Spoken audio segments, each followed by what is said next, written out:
शहर आई देहाती बहू। हाल ही में रोहन की शादी निर्मला नाम की लड़की से हुई थी। निर्मला गांव की लड़की थी। रोहन के पिता और निर्मला के पिता दोनों बचपन के दोस्त थे।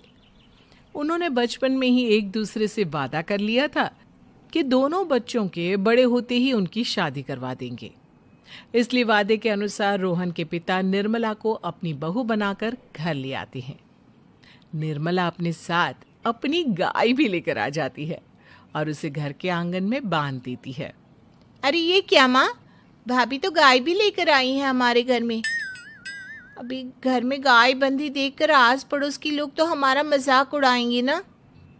हाँ बेटा, तू ठीक कहती है, लेकिन क्या करूं मैं।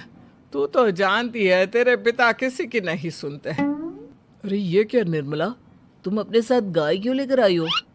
आपके शहर में पैकेट वाला मिलावटी दूध मिलता है ना, लेकिन मुझे तो रोज ताजा दूध पीने की आदत है। गाय लाकर मैंने ना बहुत अच्छा किया है। अब हम सब रोज ना गाय का ताजा ताजा दूध पियेंगे। अरे ये सब तो ठीक है, लेकिन तुम ध्यान रखना कि तुम्हारी गाय की वजह से आस पड़ोस के लोगों को कोई तकलीफ ना हो।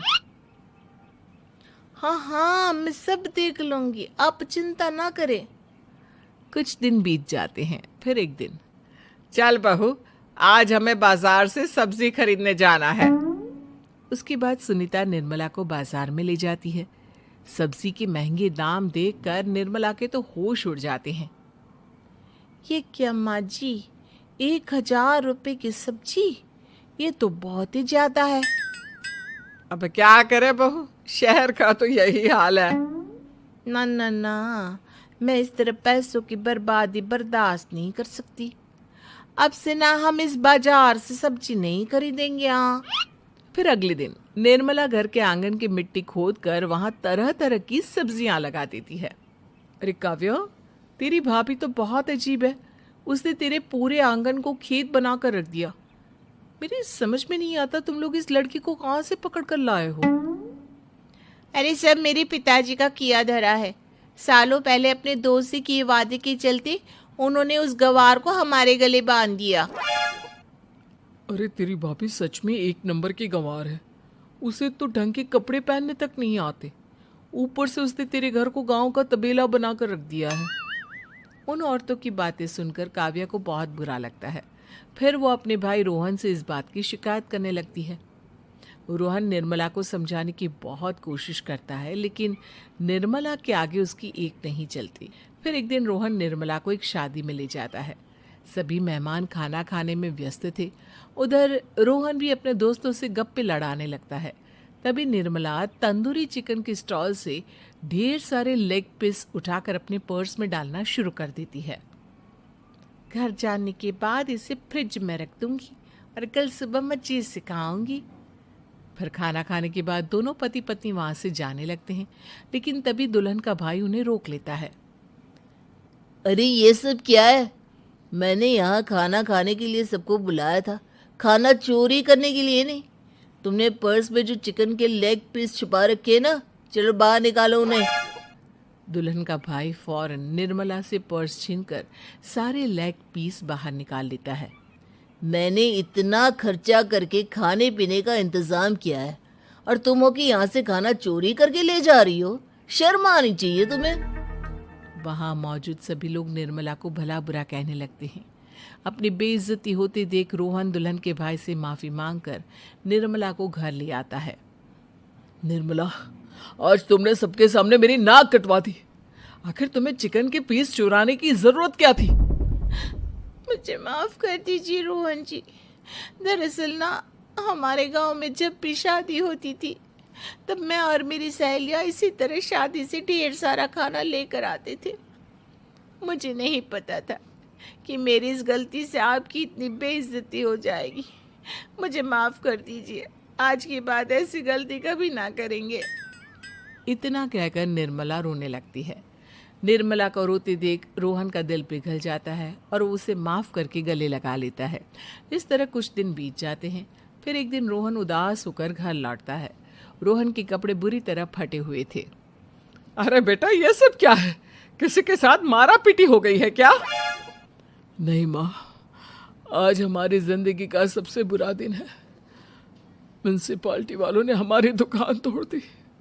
आज से हमारी आमदनी पूरी तरह बंद हो गई। हे भगवान, हमने तो किस्त पर ढेर सारा सामान ले रखा है। अब हम सारे सामान की किस्त कैसे चुकाएंगे? मेरी तो सोचने समझने की शक्ति ही खत्म हो गई। पता नहीं आगे हमें और कितनी मुसीबत झेलनी पड़ेगी। आप सबको ना चिंता करने की जरूरत ना है, मैं सब ठीक कर दूंगी। तो कहना क्या चाहती है बहू? हम ना बोल कर नहीं बल्कि करके दिखाएंगे। हाँ। उसके बाद निर्मला अपने पिता को फोन करके गांव से 5 गाय मंगवा लेती है और फिर अगले दिन निर्मला सभी गायों का दूध निकाल कर बड़े बर्तन में भर लेती है। तुम ये सब क्या कर रही हो निर्मला? मेरी तो कुछ समझ में नहीं आ रहा। हम ना इन गायों का दूध बेचने जा रहे हैं। उसके बाद हमारे पैसों की समस्या खत्म हो जाएगी। हे भगवान, बस यही दिन देखना बाकी रह गया था। भाभी दूध वाली बनकर दूध बेचेंगी तो मोहल्ले में इज्जत क्या रहेगी हमारी? सभी लोग हमें तरह तरह के ताने मारेंगे। आप ना ऐसी बेकार की बातें ना करो काव्या जी। जब जेब का पैसा और पेट की रोटी छिन जाती है तो इंसान पहले अपने और अपने परिवार के बारे में सोचता है। और वैसे भी जिस काम से हमारा घर चले उसकी कभी ना बुराई नहीं करनी चाहिए। फिर निर्मला दूध के 2 बड़े बर्तन साइकिल के दोनों तरफ लटकाकर मोहल्ले में घूमने लगती है। दूध ले लो, दूध, गाय का ताजा ताजा दूध ले लो, बिना मिलावट का शुद्ध दूध ले लो। चलो चलो आओ भाई, जल्दी ले लो।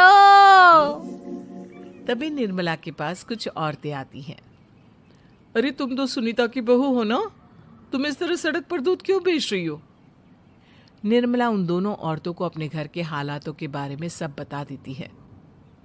देखिए, मैंने ना अभी अभी गाय का ताजा दूध निकाला है। आप सब तो रोज पैकेट का दूध पीती हो, आज गाय का ताजा दूध पी कर देखिए, इसकी ना बात ही कुछ और है। हाँ बहू, मुझे तुम्हारी बात समझ में आ गई। लाओ, मुझे 2 लीटर दूध दे दो। उस औरत की देखा देखी बाकी औरतें भी निर्मला से दूध खरीदना शुरू कर देती है। थोड़ी ही देर में निर्मला सारा दूध बेचकर ढेर सारे पैसे इकट्ठे कर लेती है। उसके बाद निर्मला घर जाकर सारे पैसे अपनी सास को पकड़ा देती है। अरे बहू, इतने सारे पैसे! सच में तेरा आइडिया तो काम कर गया।